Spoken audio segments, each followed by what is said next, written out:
Dorian, welcome to the Gauntlet. How are you doing? Hello, thank you for having me. You're the second of my Discord guests. You're a highly valuable and esteemed member of the Discord, the link for which is in the description. Um, Now, I have to address that although this show will actually air in about, I don't know, a week or something, recent episodes, increasing amounts of the comments have just been about the scoring system for the Gauntlet. I don't know. I don't know if you've been watching episodes, Dorian, but there have been some accusations of score inflation, show on show. What do you think about this? Well, it's not going to matter in my case because I've spent the whole time preparing for this. I've programmed GPT to give me Quora articles so that I can answer all of the questions perfectly.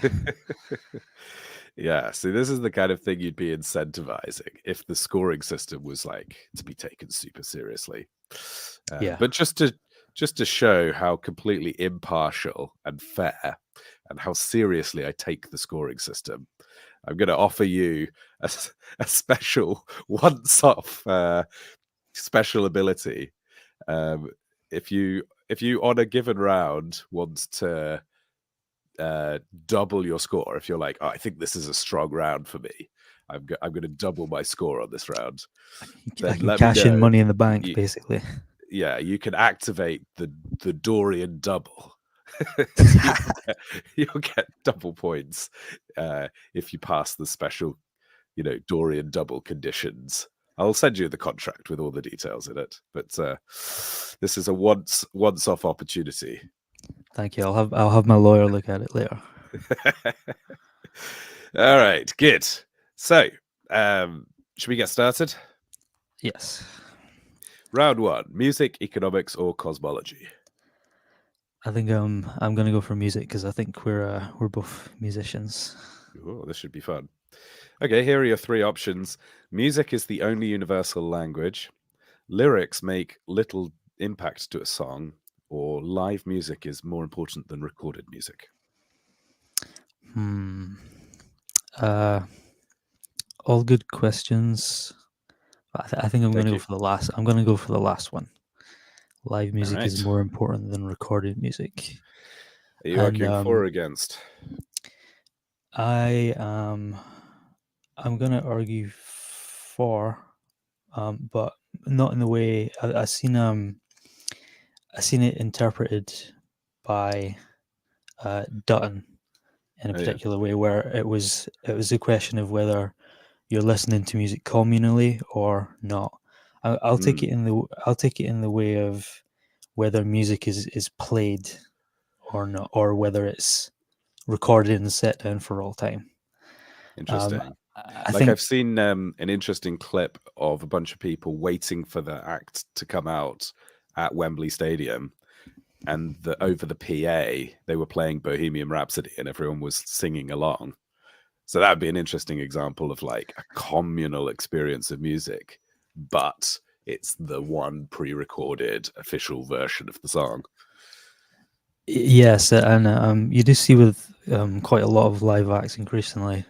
There was like the Milli Vanilli controversy, like in the 80s or the 90s and whenever that was, but that kind of opened the doors for people to just play backing tracks at their gigs with you know them recorded singing, and just lip syncing to it, and that's kind of become the norm for actually a lot of pop acts now.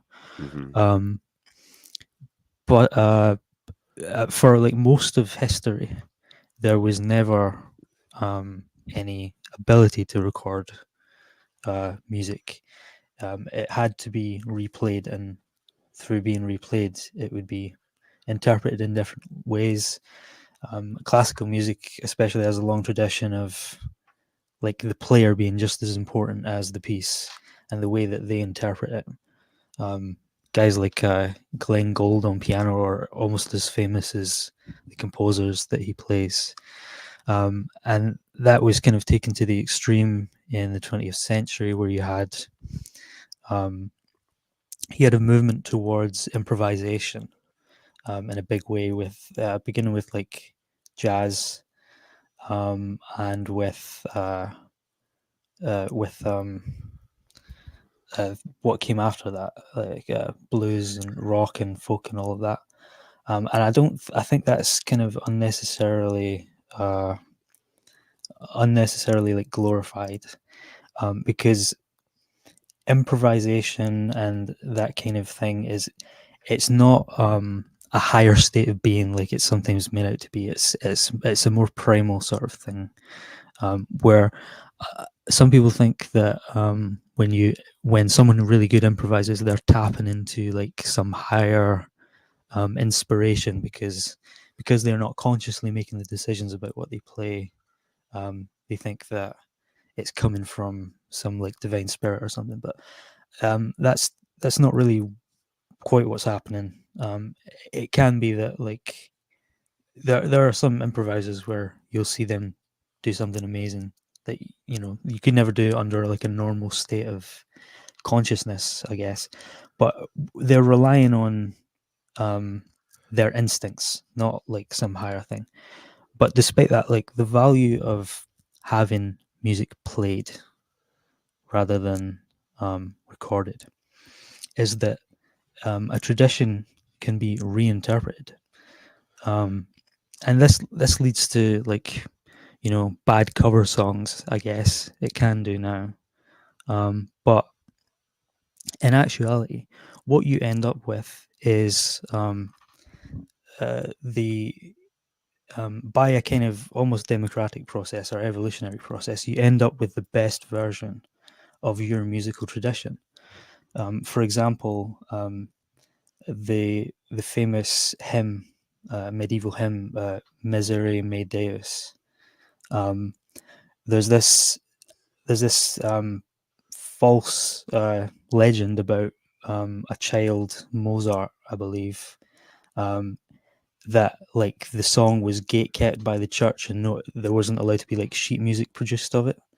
And then at a mass in Italy, Mozart was supposed to have written it down by ear and then distributed it to Europe. But that's This not is actually this is true. this is the song that there's the famous meme clip of the boy who breathed Yeah, in the helium that's to the get one. the high note, right? And what's interesting is that part was never originally in that song. Oh, If there is somewhere like some compilation of the different versions of it. huh. Um, but like the original version composed in like the 1200s, it actually sounds very different. And over a period of time where this song has existed and been performed for hundreds of years, it's developed through various iterations and interpretations into what it is today, which uh, ends up, in my opinion, like a much more emotional hymn than it was to begin with. Hmm. And this is the case with a lot of the best performances, even now that people remember from popular music, are their covers, their reinterpretations of folk songs, or their covers in a different genre of a different song. And the idea of copyright really stymied this tradition of music evolving and becoming taking on a life of its own. Hmm. If we, and with not just music but with many things in general, like stories and all art really, if we just got rid of this pretension of ownership and just let these things live, um, they would be much more not only participatory for people, but we would end up with objectively better music, in my opinion, eventually. You mentioned Glenn Gould. What do you think of Gould? Because he's quite controversial amongst classical music fans, right? I remember there was a concert that he was playing piano and Bernstein was conducting the orchestra. And Bernstein felt the need to come out before the performance and give a disclaimer saying that he didn't really stand by the performance that they were about to give. Like it wasn't an expression that was true to the intentions of the composer. but because he felt that Gould was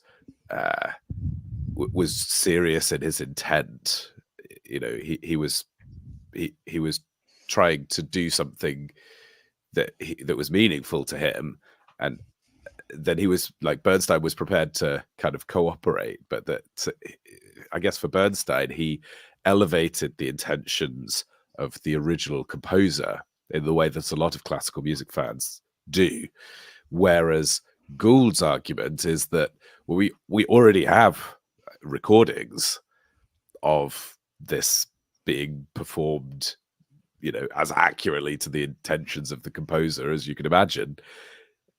Like, what's wrong with taking a new spin on it? And they kind of did this with everything. He did it with Bach. He did it with Beethoven, Mozart. So, like, the Gould take on a piece is very different. But people who like classical music, a lot of them hate Gould. Yes, and I think I understand where that comes from with the improvisational spirit of the 20th century. But I think I disagree, despite what I've just said about about live music, because art is not necessarily about self-expression, and I think a problem that you see come in with especially in like the 60s and onwards is that, like, you have these jam bands where it's all about everyone takes a solo and it's all about the elevation of the player above the music. And at that point, we're kind of, as much as I enjoy like some of that music, at that point we're kind of going too far, and we're not in service of the music anymore. And as players, our job is to be stewards of the song, not to be like innovators. We're not creators. There's a divide between being a creator and a player that has to be respected, I think. That's interesting. I mean, that does sound like completely the opposite to the argument that you were just making a second ago. Yeah, but I think it works. It works in harmony because these differences and evolutions they creep in naturally. Something in the case of the Misery, a lot of it was because of mistakes, actually, where it was the sheet music was copied in the wrong way, but it ended up being more enjoyable that way, and it ends up being remembered that way. And I think there is the right of an artist to do something completely outside the box and something that's almost disrespectful to culture. And if they do it right, you'll end up with something that gets remembered because of that. If you do it wrong, it won't be. Like, there's a big difference between essentially recomposition and, like you say, just playing it the way that feels the most authentic to you. Because as time moves and culture moves, there are some parts of our reception of music that are, I think, arbitrary and will adapt over time. So if we resonate with a particular texture or a particular form of harmony, that, there's a mysterious combination, right? There's something mathematical and unavoidable about certain parts of music theory, and then there's also something that is completely just based on experience. So to give a new performance of an old piece, you will naturally do so with some of your own vernacular and some of your own idiosyncratic. Well, it's like your I remember learning these words about language, right? You've got your sociolect, and there's like, your idiolect, and there's various, the groups that you belong to. So those should print themselves very translucently upon your performance, and maybe that's kind of what you're saying. Yes, and I mean the thing is, like, even when you play it, if you could play it exactly as it was supposed to be, like it's going to still sound completely different to the way it was when Bach played it, for example, because he was playing on a different instrument than a grand piano. He didn't have a grand piano, and everything about the timbre would be different. Like you're playing in different rooms, digital recording versus hearing it in person, so on. And like you don't have to necessarily lean into like complete jazzy improvisation to have a life for a song. So like there are plenty of artists I like who um, afford me the benefit of having a lot of their live performances posted on YouTube, and it's all the same songs, but they all sound different each time they're performed live. And I have my favorite versions of those songs that are, same person, same musicians, but just played on a different day. And I like certain recordings better. Those are the ones I go back to. Maybe bands should get in the habit of doing studio recordings of their songs dozens of times. That would be interesting. Yeah, like go back into the studio and re-record. I mean, Taylor Swift did this, right? Because she wanted to own the copyright on the performance half of the the albums that she'd released early in her career and lost control of. And yeah, and it's quite interesting to compare the two releases. It's always cool when you get like a deluxe edition of like an album, and you get like the alternate takes, or you get the demo version of a track. And sometimes you end up liking those better. And that's really what I mean, is that just have the song be participatory, because I think in the past a traveling musician would have, they would play their songs in different towns, and it would be participatory, and people would dance to it. They would have like a communal dance where everyone joins hands. We don't have that anymore. People are listening to music in their house. That's kind of how it is. But I think music can continue to have a participatory element in which it integrates with culture properly if you just let the song live, and you get as many different versions of it as people want to make. And the ones that are good will be saved for the canon of cultural history. I used to be quite confused about why live music always seems to be so so often is so far short of the studio track.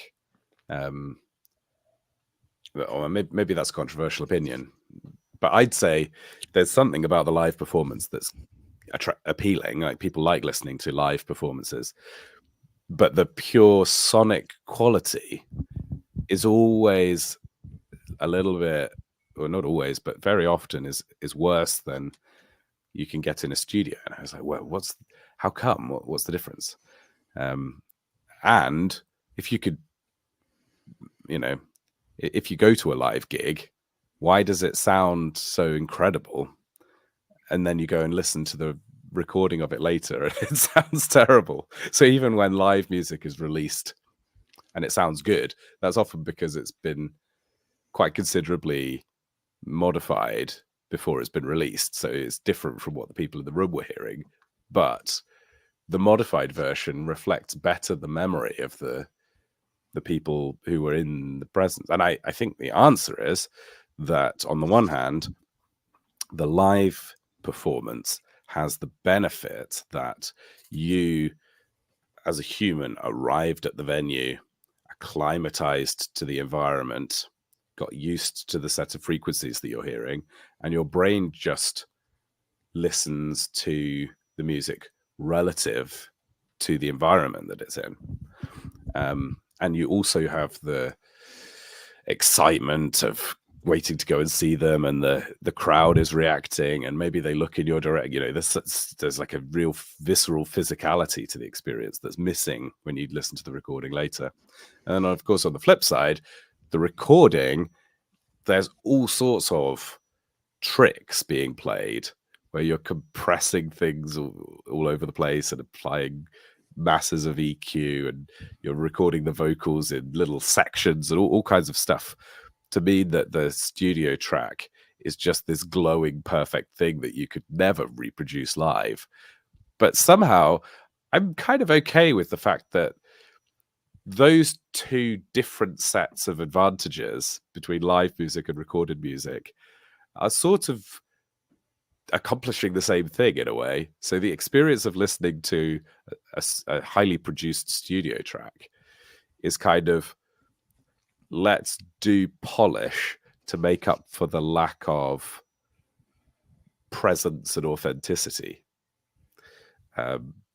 But that being said, presence and authenticity is obviously this massively important thing in life. So to always just listen to studio tracks and never go and see live music, I think, is to deprive yourself of something quite important, quite a vital experience. Yeah, well, I mean, for me, it is kind of arbitrary at the end of the day, because it's both the recorded and the live performance are the artist performing the song. It's just the case of, do you want it to just stay that way, or do you want there to be more? Do you want the song to live for centuries? Because a song can't just live for centuries as a recording, I don't think. Good. Well, we've gone way over on round one. Oh well. But I'm going to give you 17 points because I thought it was an amazing start. Deserved. Fully deserved 17. And I think if you go back and listen to show number 1 and listen to an answer that I scored 8, you'll agree that it was less than half as good as what Dorian was just saying. So I won't have any complaining in the comments. Ethics, history, or metaphysics? Oh dear. Either history or metaphysics, I guess. I'll go history. The notion of linear progress in history is a myth. The fall of empires is inevitable, or geography is destiny. What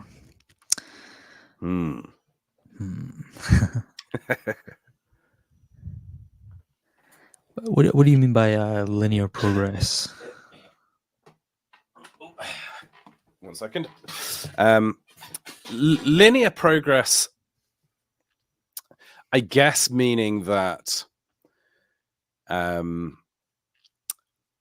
the broadest view, when you zoom back, you can see something approximating a line rather than a random walk or a predictable cycle that's like a sine wave, you know? So I guess those, to me, those are the 3 like broad categories for what people say history is like. But I don't think this question really implies whether the line is up or down. So you could, if you're gonna say that linear progress is a myth, you both have to defeat the optimistic progressives and also the sort of pessimistic trads. I think I'll go for that one, and I'll argue against it. Okay. You've got 2 groups lining up to take you on here. Well, I think first we have to define what counts as history advancing, because it's not just time progressing, clearly. There are times when we'll say history is not advancing, we're kind of stuck in a rut. Like some people say that right now, that we're at the end of history or whatever, which is obviously not true. And they'll also point to graphs of like technological development, which are completely arbitrary, where, you know, how like 10,000 years ago there's just a straight line up until like 19 whenever, and it's just straight up after that. Um, but I kind of have to go with the Carlylean option that history is the biography of great men. So really, it's history progresses in a moment where what constitutes an advancement of history is when the human condition changes in a large way. I think that's how I'll define it. Um, and that is a momentary change in which history advances, and then the world catches up to those moments. So, for example, the discovery of America is a big one. Someone manages to make it over there and make it back, and then that changes everything. That's history advancing, and then what happens from there is somewhat predetermined. That's just everything else figuring it out and catching up to what just happened. And I think the actual question of progress itself in history is even in this way. So the same spirit that like got men to the moon is the same as like the Vikings sailing into the Atlantic with no hope of return, just thousands of men dying from no sense of selfishness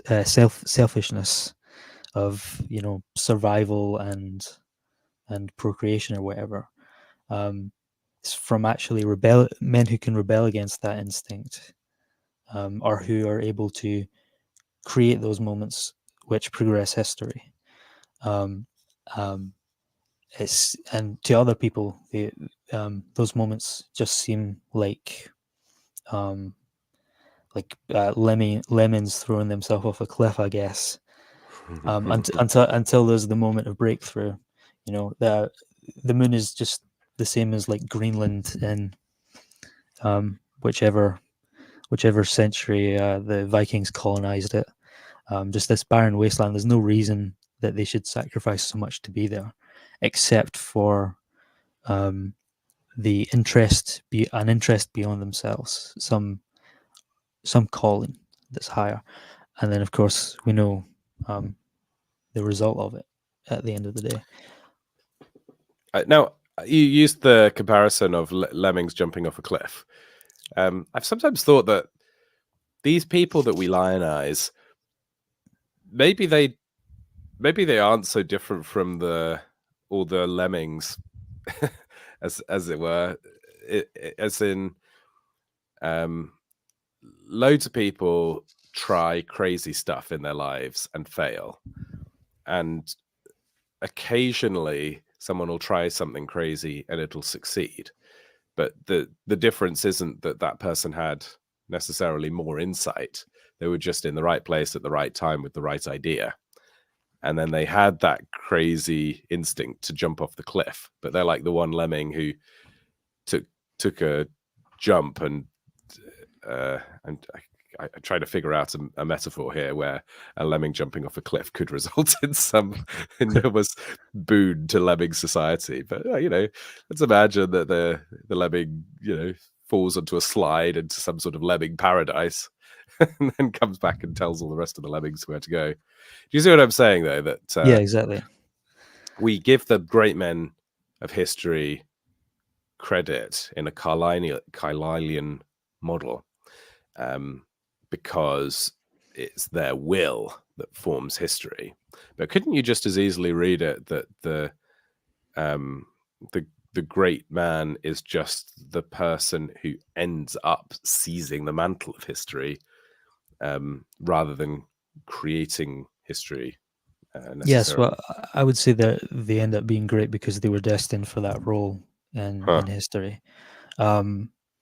They like you say, they're just in the right place at the right time, but they're there because of all the developments that have taken place beforehand that have led them to be born there and then. And the thing is, like the great man, like you said, he doesn't do what's impossible for other men so much as what's unthinkable. So like Alexander, I think it's whatever the knot's called, the Gordian knot, I think it's called. Yes, yeah. There's this prophecy that whoever solves this impossible knot is going to be the one to rule all of Asia, right? And he comes along and he just cuts right through the knot. No one else would have thought of that except a crazy man. And it's that story is a mythological analog to the story of Hercules and the Hydra, because he cuts off all the Hydra's heads at once, and that's what qualifies him for greatness and for the discovery of greatness. Yeah. Great. Well, yeah. Oh, sorry. I'll let you finish your sentence. But never mind. To try to win back a little bit of time, I thought we'd bring that round to a close there. That's fine. I'm going to give you 15 points. So very well done. Cinema and theatre, world affairs, or epistemology? Let's go for cinema. Okay. Entertainment is the primary use of cinema. Cinema and theatre perpetuate harmful stereotypes, or adaptations, sequels, and remakes stifle originality. Well, the last one, as much as I'd like to talk about, is basically just the discussion we had on music. Yeah. Yes, fair. Yeah. So the other two, it's tough choice. I think I'll go for the first one, I guess. And do you think that is true, that entertainment is the primary utility of cinema? I think it's false. I think everyone will agree with that. I guess I'm just gonna have to come up with an interesting way to say it. So what's the utility of art, I guess? And I would say that it's able to communicate information that is incommunicable in smaller formats.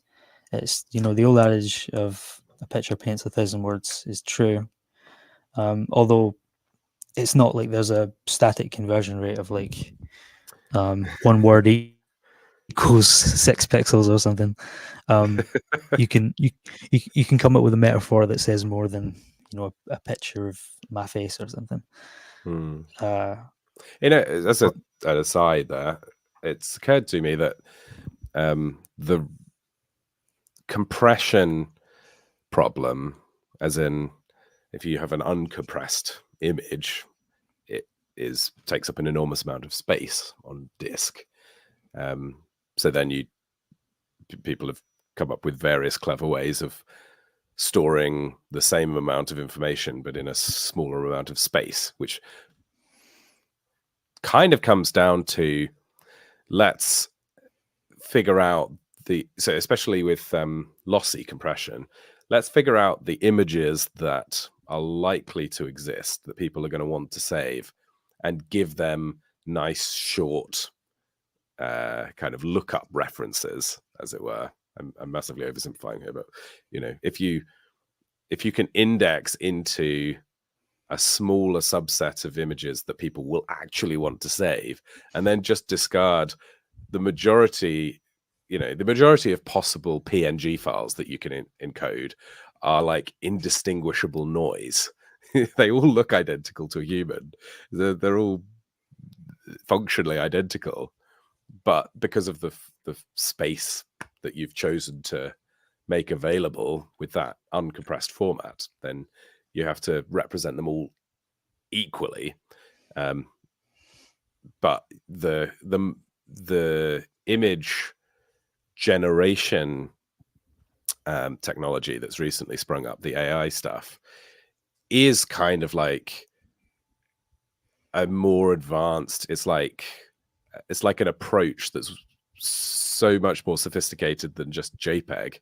It's like, so now I can represent that image as like a point in this latent space. So it's like uber compression.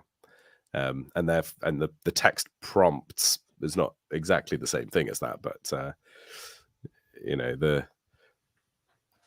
an image is worth 1,000 words if you define 1,000-word prompts and then all of the possible configurations of images that could come out of that. Like that would be the really tightly defined computer science way of analyzing that expression.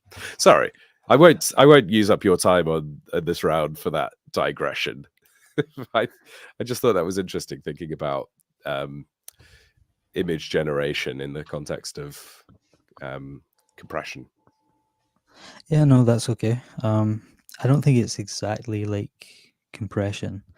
I think it's more like, it's been said that like philosophy can only be done in Greek and German, and I think the reason for that is because German and Greek are both languages which make heavy use of portmanteaus, like putting two words together, but the words are retained within the word. So you have the unity of materials into a higher concept with the origins preserved as part of the words, and that's what allows for philosophy, you might say. And I think you might be able is to do similar. philosophy in German, but you can't do poetry. That's true. But I think cinema is similar, where different elements are combined to mean something higher. It's not just pure symbolism or narrative. It's more complicated than that.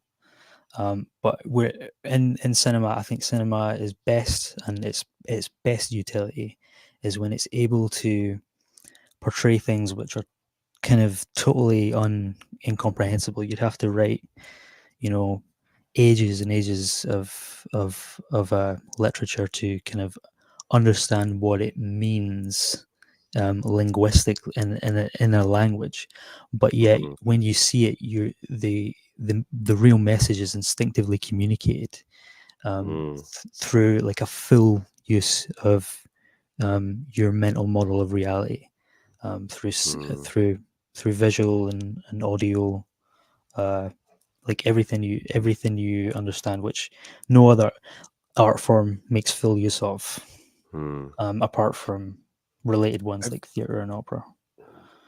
Have you heard of the philosophical thought experiment of Mary the Colour Scientist? Where she No, I don't studies a think so. colour, like I think maybe it's red. She's colorblind, so she's never seen the colour red, but she's incredibly informed about the wavelengths of light that are considered to be red. She knows about the cultural implications. She knows about the psychology of how people react when they see red things, that they associate it with blood and fire. And then one day her colorblindness is fixed and she sees red for the very first time. And now she knows something new about red. She knows what it looks like, even though she knew every other thing about the color red. And then that new piece of information of the actual experience, the kind of the qualia of red, is something that is significant. And in the conversation of cinema, I guess what I'm saying is that potentially cinema actually can communicate things that are literally impossible with language. Not just that there's an enormous amount of language needed, but that you actually can't do it other than cinema. That's exactly it. And I mean, like, you can't, for example, you can't perceive love directly, the form of love, but you could create a romance movie which to you completely describes what love is in a very true sense. And then through the cinema as an intermediary, you're able to understand love on a deeper level. Yes, good. All right. Well, I'm going to give you a score for this round, I think. I'm going to give you another 15. You could not give me a score. Just give you 0. That would be cruel and unusual. Don't forget, you can at any point activate your Dorian double special ability. Oh, I forgot about that. You maybe should have used it on your round of music, but it's too Maybe, late now. maybe. How many rounds do I have left? This is round 4 out of 6, so you've got 3 rounds left. I see. I think I'll go for psychology here. Yeah. I need to figure out the rules. When do you need to choose the... I think I might say that you have to activate the Dorian double before seeing the assertions. So okay. Do you want to activate it this round? I don't think so. I don't know much about psychology. Individuals lose their moral compass in group settings. Free will is an illusion, or power corrupts.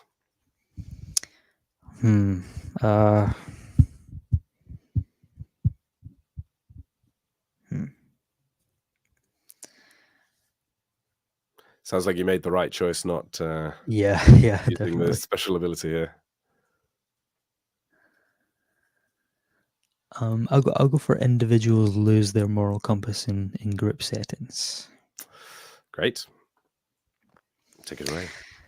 I once read an interesting quote of a discussion between Margaret Thatcher and Enoch Powell. I don't know if it's real or not, but I'll just assume that it is.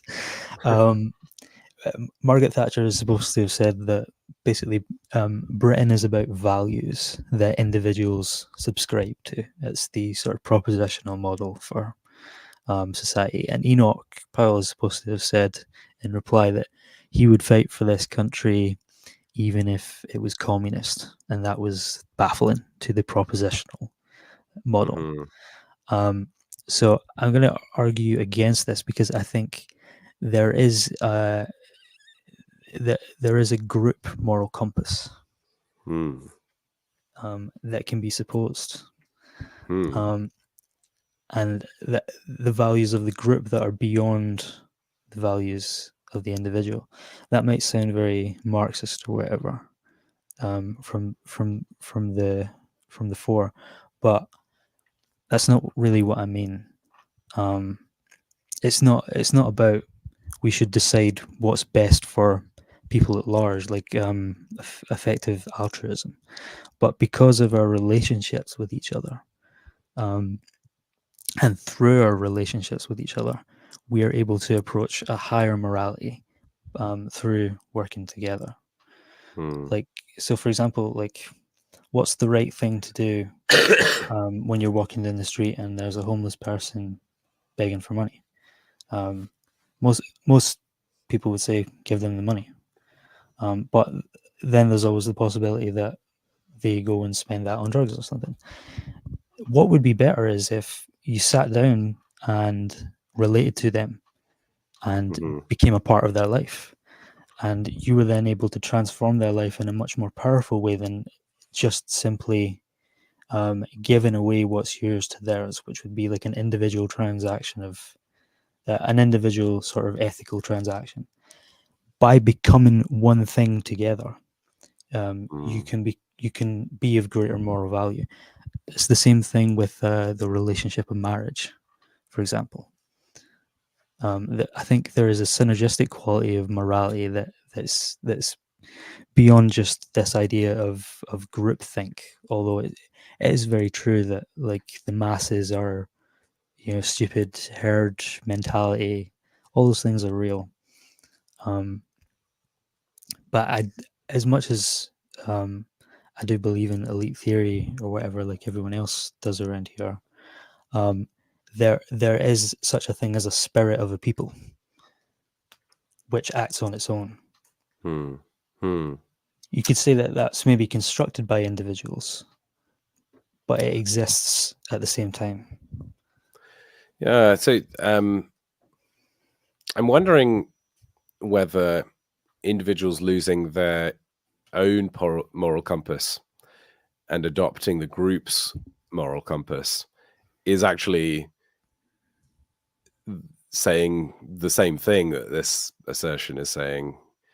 Maybe the question then is, if there's a conflict, if there are things that the group wants to do that the individual strictly would not choose to do by themselves, Does the, can the group moral compass completely override the individual's moral compass? Can the group cause individuals to do things that violate their own moral compass, and they won't even feel bad about it?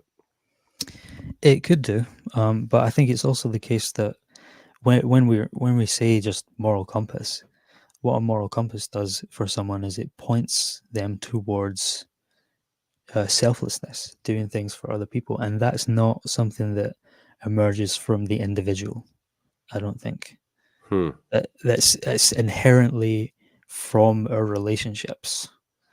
It's not wholly individual. There's this idea of like the philosopher who's able to separate himself from his mind and he's looking at the world, the view from nowhere or whatever. But that's not how morality works. I mean, there's the height, the whole height thing of politics and even morals are pre-conscious, and we come up with justifications for them afterwards. Good. Well, I'm going to give you 14, I think, for this round. Still an excellent score. And don't forget, you've got that special ability in your back pocket. Technology, natural sciences, or Christology? I'm going to use the Dorian double. Ooh, which topic? Which technology? Technology. Now, how do I run this? Do I do the Dorian double first? Yeah, do you know what? No, we'll do it after. All right, we'll do the round, and then remind me if I forget, and we'll see if you get your score doubled. So, virtual reality will pacify the oppressed masses.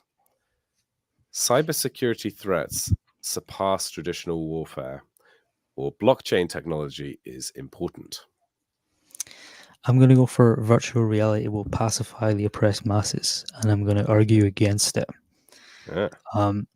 I think it's because I don't think people really understand where virtual reality is going.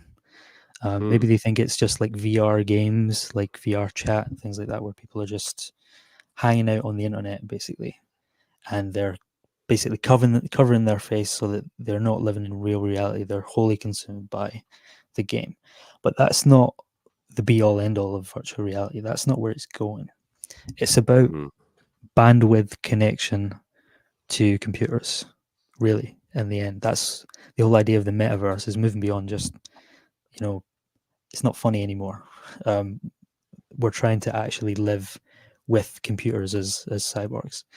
Now, the issue of bandwidth that you hear Elon Musk talk about a lot when it comes to artificial intelligence is our brains are better than the best supercomputers. They're so far beyond anything that exists that people are calling artificial intelligence right now. But our actual connection with technology, the bandwidth of that is extremely low. So if and not just with technology, but with reality in general, interfacing with you, it takes me a lot of time to just say very basic things. It takes a period of time that a computer can communicate instantaneously. Same with if I want to communicate with a computer, I have to type it up, and that's the physical action. Takes a lot of brain power in and of itself, and it also takes a lot of time to do. So Elon Musk's idea of countering AI is the brain chip, where we're reading brainwaves directly, and that allows for a much larger bandwidth. And that's the idea of virtual reality. But the thing is, if we go all the way with this, and we say we have complete connection with technology, this high bandwidth, and like that's what artificial intelligence has right now. So, for example, like when an AI beats a human at chess, chess is a very different game in the head of the AI than it is for a human. It's a much more complicated game for us because we are not just perceiving the simplest possible form of the game where it's just a mathematical operation. We're seeing the pieces on the board. Those are concepts in our head. We have an idea of a knight, a queen, the board, and those all have connotations and are visual and sensory to us. And there's the physical mechanism of moving them. We're not built for computation like a game like chess is. The way AI is able to exploit chess, we're built for the general purpose problem of dealing with general reality of perceiving pieces and then acting as quickly as possible on what's the best response I can have within human reaction time. That's what our brains are built for. So if you have like an AI that's like as smart as a monkey, that's not very scary. But if you say that this monkey brain can perceive all of the surveillance cameras in a city as easily as we do perceive things through our eyes, then it's scary. And then you give command of that monkey brain to like the government, and that's basically what we have now with computer vision. If we develop our like brain chip technology, or even full brain computerization, which would have the freebie of eternal life as well, what you would end up with is basically omnipotence for human beings. And it would not just delve into the realm of fantasy, although it would go through fantasy. But it always ends up back at reality at that point, because the computer that we are becoming interfaces with reality. And in the end, would that pacify someone, or would that actually inflame their passions so much that they become their desires? They become like the god of lust or of greed, because they have infinite capability and infinite time to be able to pursue that. There's no reason for them to pursue peace or rest. They can just pursue they can just pursue their desires forever, and it's really a case of our desires are evil from the beginning. Wow. So that's my answer to that question. What a sweeping and interesting direction to take the question in. Yeah.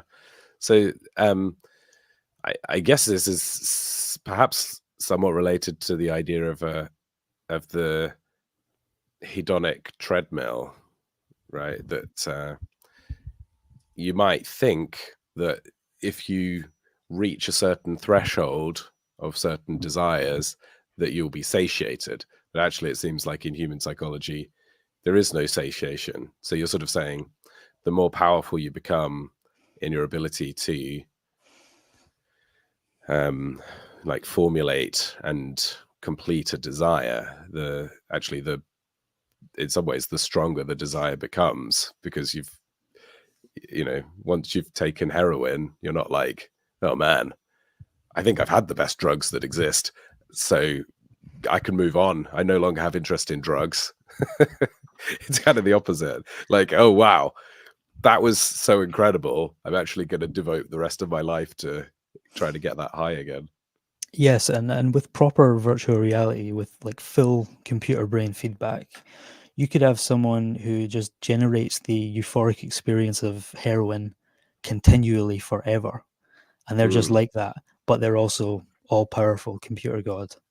And then that fantasy wraps back onto reality, where they make reality that. Not that it's an arbitrary simulation of reality within the computer, but the actual motorized ability of computers to interface with reality. They go through that back to reality. And so that's why it's not like it's going to be used to enslave people. It's going to be used to become all powerful and then enslave the people who are not in the virtual reality. So what you're saying is that the virtual reality technology is a tool for the elites, rather than for the proles. Do you think that technology might be used for both. So it becomes both a tool of control and a tool for, power and escape. I don't think so, because if I'm right that the echelon of virtual reality is brain computerization, you can't have salvation if you don't have mortality. So as soon as you do that, you can't be you can't be redeemed anymore from where you already are. So if you're going to make yourself a god, you better make sure you're perfect first. Otherwise, you will succumb to your desires. If you're not able to deny yourself, then it's of no credit to you. You're just going to you'll become the demon that possesses you. Wow. A lot of people say that AI is like it's like we are creating consciousness separate from ourselves, and it's going to become a demon. But really, they're, as we see with generative AI and LLMs right now, they're just parrots. They're consensus machines that are reflecting ourselves, and they are whatever they're going to reflect infinitely whatever we tell them to. And what we're going to end up telling them to do is to fulfill their desires. Wow. Well, that's very deep and very interesting. So I feel like I should give you another 17 points, but this Dorian brings double. us to your opportunity to ruin my entire score system. So I don't want to make it too easy. I've got a trivia question for you. Okay. Oh no. Ready? So in Star Wars: The Bad Batch Season 2, Episode Truth and Conspiracy, what was the name of the bill that Senators Churchy and Bail Organa were trying to stop from passing? I know who asked you to do this. Are you familiar with The Bad Batch? Oh, it was like the Stormtrooper bill or something. I can't remember. We can't I'm remember. a fraud. I'm a fraud. Well, I am afraid I can't accept the Stormtrooper bill. I give you one more chance? Oh no. You're not going to get it. I'm not going to get it. The answer was the Imperial Defense Recruitment Bill. And yes, thank you very much to another member of the Discord for helping me write that question. So he told me good luck before I came on this. Fortunately, you have no friends in real life. You don't have any friends. Everyone's your Fortunately enemy. for me, my scoring system remains intact. So I mean, I think you're still on track for a pretty incredible score either way. So I'm kind of relieved that you didn't get that. All right, next round. Literature, software and mathematics, or eschatology? This is the last round, I think. Okay. I think I kind of have to go for the double with software and mathematics. All right. Open source should be considered harmful. Models should never be trusted. Or Richard Stallman is always right. I think I go for the first one. Open source should be considered harmful. And I agree. I agree to this. Despite I don't believe in copyright as such. Good. Yeah. Like I said, I think everything societal is improved by being traditional, for improvement across generations by inheritors of it. But proper tradition is not public. It's a case of privacy and inheritance from one heir to another, either grooming or selecting the right people to continue the project. And what you see with open source projects now is just this complete disaster of just disaster after disaster, as I'm sure you're familiar with. Someone will change, like update a package that like formats strings, and it will break everything, every application on the internet. And everyone has to revert those changes. I'm sure you deal with that in your job. I deal with it in mine. But it's not just that as well. It's that when you open up your project to anyone, you open yourself up to corrupting influences. It's like the old chestnut about genre being corrupted when it gets popular. You have people come in who then come in and like they aren't really valuable to the project in terms of contributions, but they start editing the like the legal documents and the project guidelines to include like political stuff to like gatekeep people out of it, like the wrong people. And this is all throughout open source on all like software platforms now.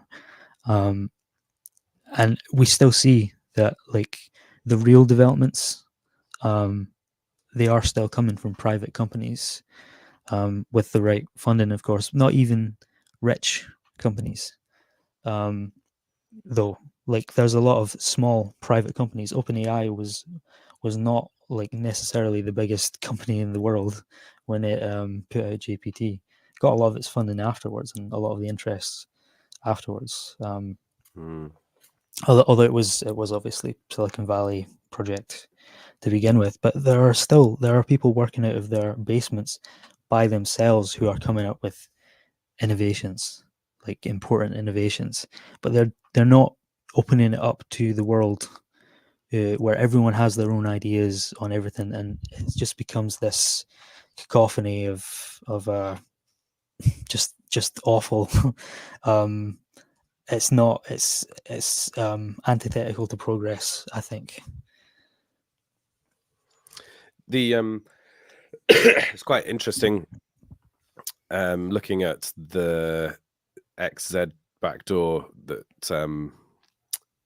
was put in place through leveraging open source.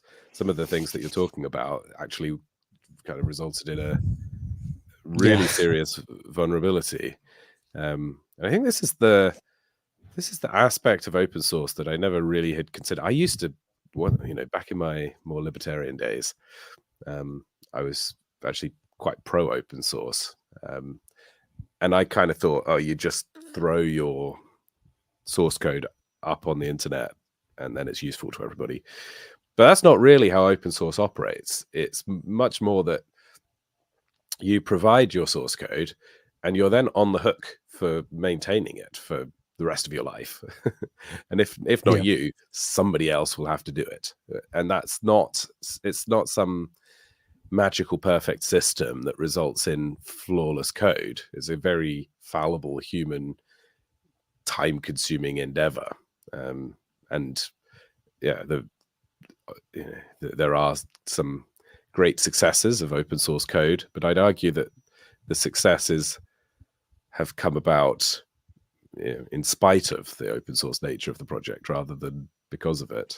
Maybe a good example as well is like Blender, the 3D modeling software, which is, when I looked into it, turns out from fairly early on in the development, they had a large number of full-time developers who were working on it professionally. Like this was not volunteers.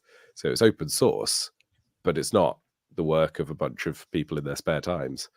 I think it's a foundation that's charitable, but exactly, yeah. And I think it's a great benefit to people in our sort of professions, that we can have public domain tools and frameworks and like very fundamental things that our work runs on every day. But I think the best model would be that we have public domain software provided by foundations that are funded by the various companies that need them, and then made available to everyone, rather than open source, which has all the problems that we've just discussed. I think that's the appropriate model: is public foundations, public works for the good. There's this it's kind of unrelated to software, but there's a passage in Gibbon's Decline and Fall of the Roman Empire that I've been reading, where he talks about the sort of remarkable amount of public works that were provided by private individuals for the benefit of all, people who would fund private citizens, rich private citizens, businessmen, inheritors of fortunes, who would put the money forward for spas, for bridges, for aqueducts, even that for the benefit of everyone. And the idea that it's either open source or it's just cynical capitalism, I think that's a false dichotomy. It doesn't have to be that way. With the right culture and society, you can have an obligation to provide for the public from while still being organized into the most effective units of teamwork. I guess open source can mean that you publish the source code, even though it's still, you control it and develop it internally, secretly. And then there's the wider idea of allowing a public access to your version tracker and accepting pull requests from random people and all. Yeah, there's kind of the culture of open source, which is a different thing from just, is there any reason for you to make your source code public? Because I think there's still perfectly good reasons that you could imagine a company deciding to share their source code. Sure, I'm not saying that'll never be necessary or beneficial. Maybe it more commonly is than not. But the kind of overly moralizing attitude that says that all code should become open, which is something that I did buy into at one point, I now think is pretty ridiculous and often harmful. Yeah, and I mean, there are many examples. Like, you don't have to. Everything doesn't have to be all pulled into the one project. You can have source code which is made public domain, which is then forked into various different implementations that are fitted to be suited to like specific use cases, rather than like one open source project which is in continual development, that is just people arguing over which features should be included and breaking things with random commits all the time. Like there's a proper way to do this. It's just not currently being done. Great. Well, I'm going to give you 15 points for that. Oh, I just pressed the wrong button and I've accidentally just created a new contestant called 15, which probably means that they'll now show up on the scoreboard. Let me do that properly. There you go, 15. Let's find out where you've landed. Hang on, you're not there yet. Oh no, I was there. Maybe this is that. Where are you? Myself. Oh yeah, there you are. 76. I think I was hedging just in case you got that Dorian double. So pretty good score though, 76. That is a fine piece of work there, Dorian. So excellent and job. one above Sargon, like I asked for. Ooh, that was literally the only thing that you said that you cared about, right? Yeah, I only cared about beating Sargon. Great. Well, we could all sleep easy at night tonight, knowing that Dorian is objectively and unquestionably, and according to the only trustworthy scoring system in the West, better in every regard than Carl Benjamin. That's all I asked for. Thank you for joining me, Dorian. Thank you for having me.